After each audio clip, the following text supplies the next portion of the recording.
31 కేసులు ఉన్నాయి నీ మీద.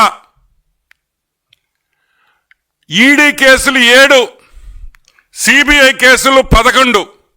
ఇప్పుడు నిన్ను దేంతో కొట్టాలి అని అడుగుతున్నాం. చెప్పుతో కొట్టాలా లేదా నువ్వే చెప్పని అడుగుతున్నావు.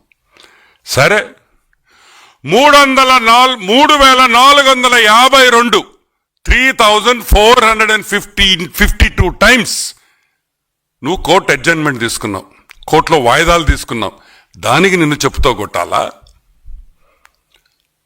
అది ఒక వరల్డ్ రికార్డ్.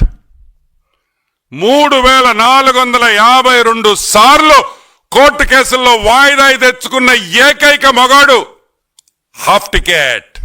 అది మగోడు కాదు, ఏకైక హాఫ్ టికెట్ జగన్మోహన్ రెడ్డి అని కూడా నేను మనవి చేస్తా ఉన్నా.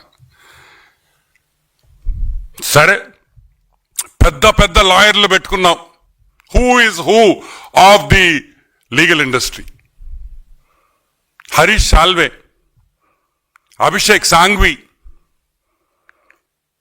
ముకుల్ రోహత్గి, ఇటువంటి పెద్ద పెద్ద లాయర్లు పెట్టుకొని ఈరోజు నువ్వు జైల్లో నుంచి తప్పించుకొని కేసుల్లో ఈ రోజుకి కూడా ట్రయల్ చేయకుండా నువ్వు బయటపడుతున్నావంటే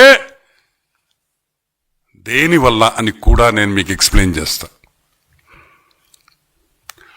ఒక్కొక్క లాయర్కి, నేను చెప్పిన పేర్లలో ఉండే లాయర్లు పెద్ద లాయర్లు అంటే సుప్రీంకోర్టు లాయర్లు, ఒక్కొక్కరికి 12 నుంచి 25 లక్షల వరకు ఫీజులు కట్టాలి. ఒక రోజుకి కాదు, ఒక గంటకి. ఒక రోజైనా ఒక గంట అయినా ఒక్కసారి కోర్టుకు వస్తే ఒక సుప్రీంకోర్టు పెద్ద లాయర్ సుప్రీంకోర్టుకి నీ కేసు మీద వస్తే 12 నుంచి 25 కోట్ల వరకు, 25 లక్షల వరకు వాళ్ళ ఫీజు ఉంటాయి. ఈరోజు నేను అడుగుతున్నాను, ఈ రోజుకి ఆల్మోస్ట్ మా లెక్క ప్రకారం 6,904 కోట్ల రూపాయలు, 3,904 crores ఈరోజు ఓన్లీ లీగల్ ఫీజ్ లో జగన్ ఖర్చు పెట్టిన్నాడని మా అంచనా. ఎందుకంటే ఈ రోజుకి ఈ కేసులు స్టార్ట్ అయ్యి 5,000 రోజులు అయింది. 5,000 రోజులు, ఒక రోజు 2 రోజులు కాదు. చిన్న చిన్న కేసులు అరెస్ట్ చేస్తే కరెక్ట్గా సంవత్సరంన్నరలో కేసు తీర్పిచ్చేస్తా ఉన్నారు. ఈరోజు మేము అడుగుతున్నాం, 5,000 రోజులైంది జగన్మోహన్ రెడ్డి హాఫ్ టికెట్.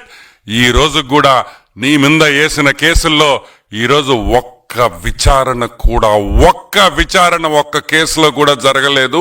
అసలు ట్రయల్ మొదలే కాలేదు. దీనికి నిన్ను చెప్పుతో కొట్టాలా అని మేము